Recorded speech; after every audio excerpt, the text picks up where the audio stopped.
Sveiki pirties mylėtojai! Atvažiavom į ypatingą vietą, kurioje gyvena žmonės pabėgę iš Vilniaus šurmulio.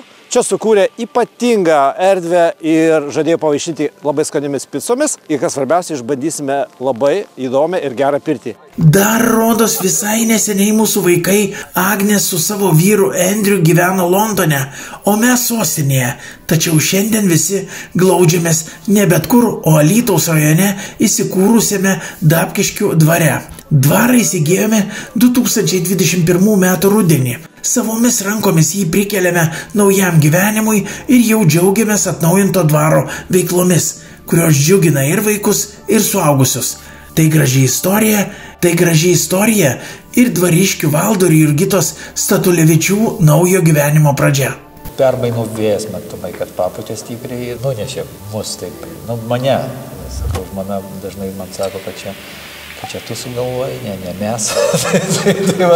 tai va tenka tokią atsakomybę prisimti, kad taip, čia iniciatorius buvau aš ir tokio pasikeitimo. Tai pradėjom galvoti, kad gal galėtumėm daugiau vaikų turėti, paimti globoti ar kažkaip tai padėti būtent vaikam, kuriem reikėtų tos pagalbos. Ir Vilniuje, aišku, tų sąlygų tokių mes ir neturėjom, tas mūsų namas nebuvo didelis, o be to ir pats Vilnius gal ne pati geriausia vieta augti vaikam. Ypač tokiems sudėtingesniem vaikam. Tai pradėjom žvalgytis. Čia buvo pirma vieta, kurią mes atvažiavom su žmona pasižiūrėti. Dvaras, aišku, tas vadinasi taip labai gražiai dvaras, bet tai, kas užkabino, tai būtent, kad dvaro teritorijai buvo įrengta kažkada tai stovyklavietė. Visas dvaras ir kiti pastatai yra pritaikyti stovyklom.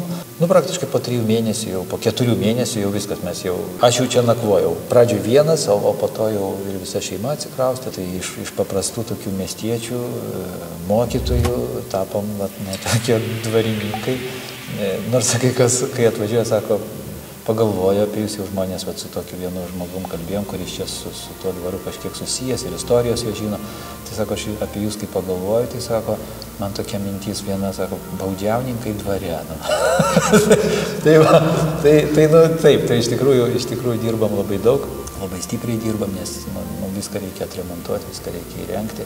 Ir dabar jau 3 metai, tai jau yra žymiai lengviau negu 1 metais, nes jau buitis sutvarkyta, turim kur gyventi, šiltas vanduo, šiluma ir žodžiu visi reikalai. Tai ir vėlgi turim jau sukūrę ir tam tikrų paslaugų. Jau organizuojam ir stovyklas, nuomojam mūsų stovyklavietę ir renginiam, ir stovyklom, tai matom, kai žmonės džiaugiasi ir mums tai labai smagu.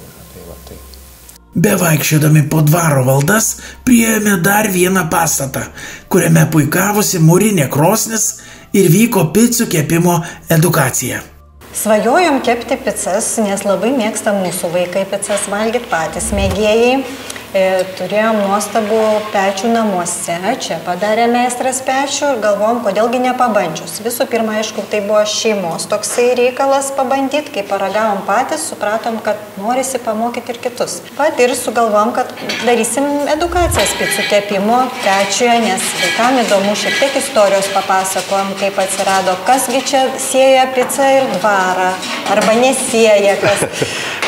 Ir pabandėm pradžiai su 8-okais, labai patiko vaikai, įsikvėpėm galbūt tada, kai vaikai pasakė, dar tokios picos gyvenime nesam valgę. Tai imigrantai atvažiavo į Dzūkiją ir pradėjo kepti picas. Lengvai užkandę nekantravome praverti pirties duris. Vau! Turime dar vieną labai gerą ir teisingą pirtį. Galima važiuoti 1000 kilometrų, kažką tai ten žiūrėti, vaikščioti, rūsius pažiūrėti, dvarus pažiūrėti, galima picų išsikepti, viską padaryti. Bet man asmeniškai visą laiką yra pats svarbiausias dalykas ir įdomiausias, tai yra, kai tu patenki į pirtį. Ar istoriškai pirtis buvo šitame dvare? Tokių duomenų iš tikrųjų tikslių tai neturim.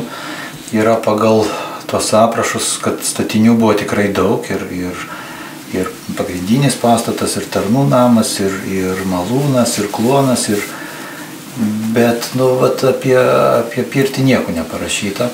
Bet vis tiek, iš tų nesenų laikų jūs paveldėjote šitą pirtį, tą būtent pastatą, kuriame buvo pirtis. Ir kaip jinai atrodė ta pirtis, kurią jūs paveldėjote?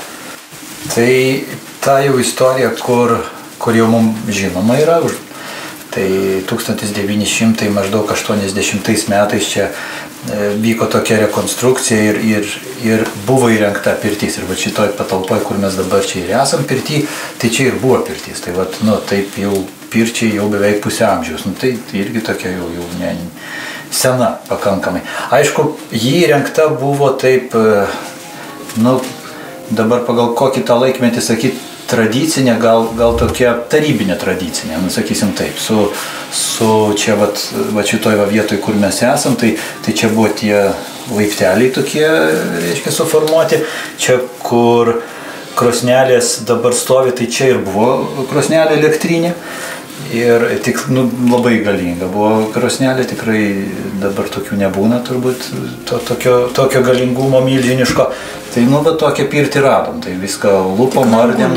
Langų aišku nebuvo, čia tavo svajonė. Čia jau dvarininkų išmislas, tai pasidarėm, bet tiesiog tokį vaizdą iš miesto atvažiavus, negali kažkaip jo neįvertinti ir užsidaryti nuo jo.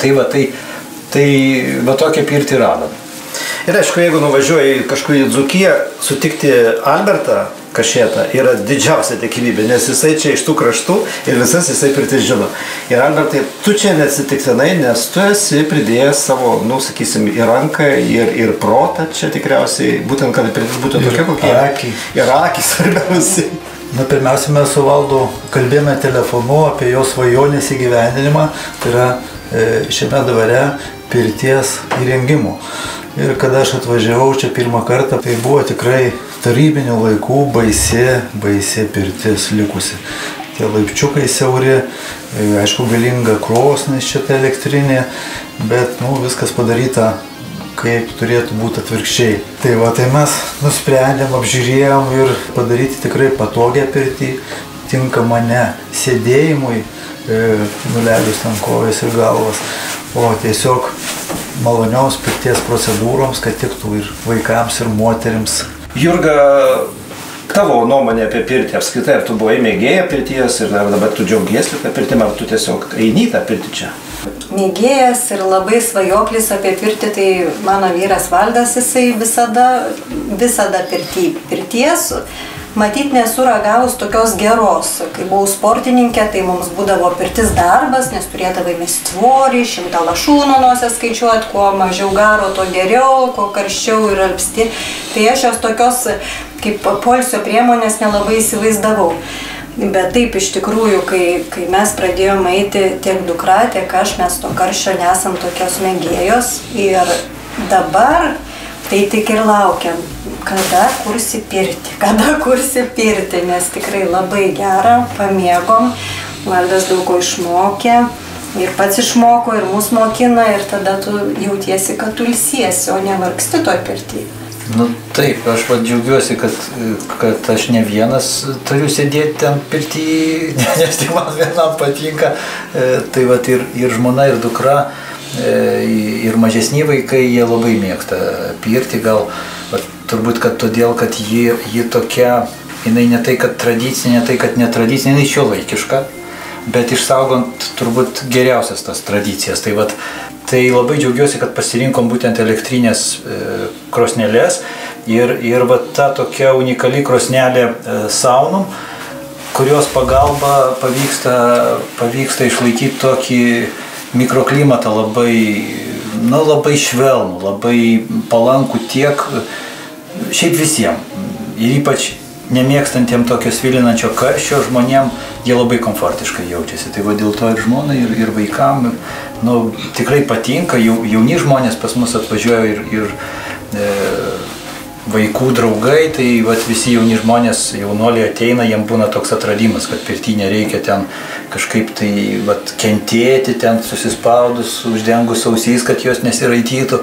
Tai tos krosnelės pagalba gaunasi, kad užpilus garo jis cirkuliuoja, ventiliatorius jį varinėja pro apačią į viršų ir visą laiką toks ratas sukasi, tai dėl to visas kūnas kaista vienodai, šiluma labai komfortiška, nesijaučia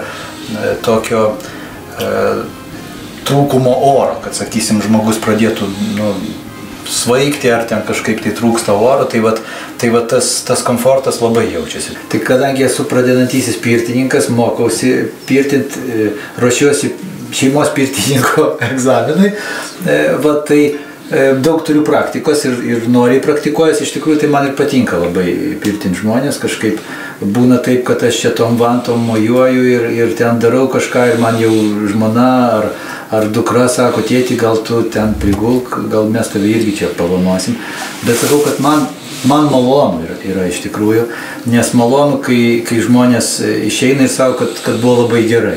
Kaip ten sako, jau be 5 minučių pirtininkas esi, tai aš dar noriu palinkėti, kad šitoje pirtyje ateitų tarp tavo svečių draugų būtų ir sportininkų. Dėl to sportininkų pirtis tau nori padovanoti, kad nepamirštum sportininkų, tokį voliuką. Ačiū. Ačiū, labai ačiū. Sportininkų tai čia. Aš vis dar sportininkas, žmona irgi vis dar sportininkas, kaip tie, žinai, pensija jau seniai, bet... Sportininkai. Sportininkai, ačiū labai. Ačiū labai. Geras garas, geros emocijos ir gera žinoti, kad visada gali čia sugrįžti. Ar jūs yra kada nors savanojęs pirtyje dvarininkas, tikras dvarininkas? O mane taip, jūsų dar nevanoja. Tai ačiū tavo! Ačiū tau, Valdai, už vanojimą ir ne tik už vanojimą, už tavo indėlį į tai, ką tu padarei pirtyje ir apskritai, ką tu darai šitoj žemėje, čia šitoj Dzūkijos kalneliuose ir kalnuose. Tai ant tavo pirties keliauja vantos lapų kokybės ženklas, kuris atsidurs, kad kiekvienas kuris atvažiuos tavo turi žiauriai gerą pirtį. Ačiū.